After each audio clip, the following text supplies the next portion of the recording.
Salut à tous! Alors aujourd'hui dans cette vidéo, on va apprendre à utiliser la formule cos A plus B. Donc on est dans une vidéo de trigonométrie qui va s'adresser à du premier ou à du terminal en spécialité maths ou encore en STI 2D. Mais l'élève en supérieur qui ira revoir sa trigo pourra également l'aider.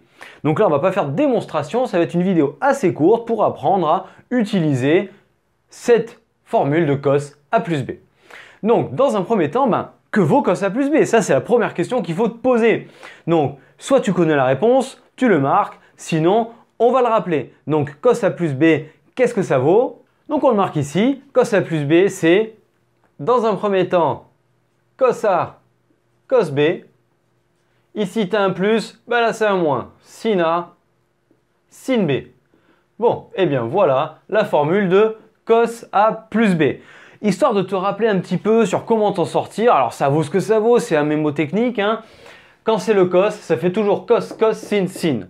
Et vu que c'est plutôt simple comme ça, eh bien le signe est opposé. Alors que quand c'est le sinus, eh bien ça fait sin, cos, et vu que cette alternance qui est plus chiante, eh bien le signe restera le même quand c'est le sinus.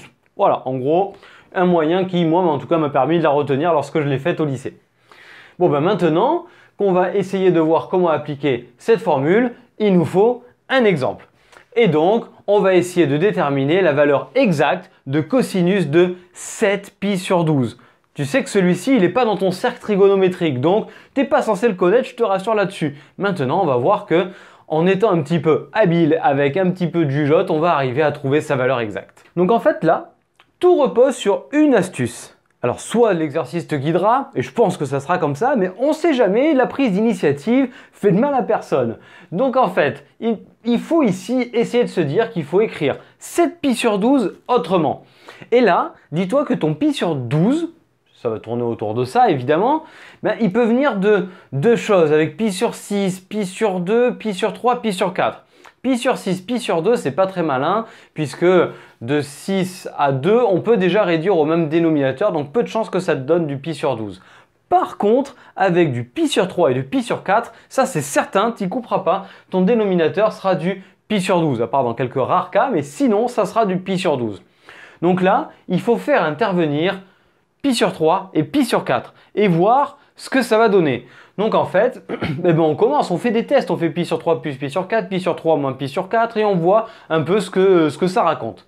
Donc on a pi sur 3 plus pi sur 4, qu'est-ce que ça fait?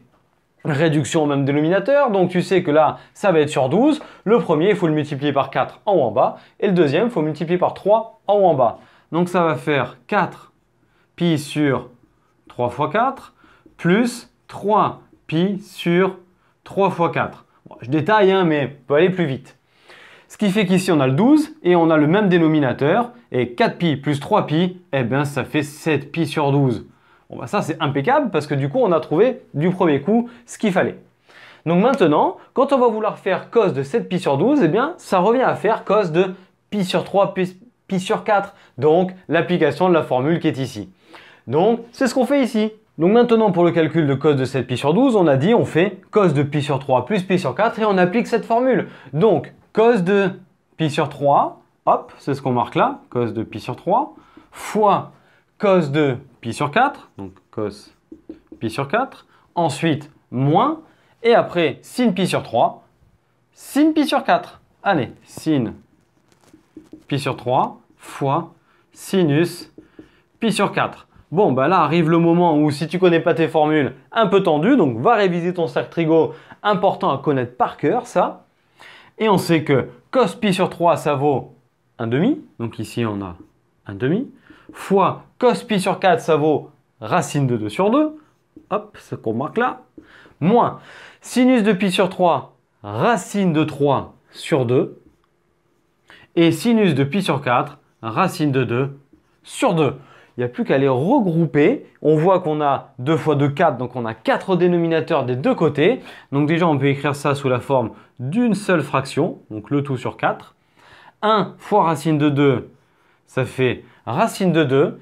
Et racine de 3 fois racine de 2, ça fait racine de 6, avec un moins au milieu, donc racine de 6.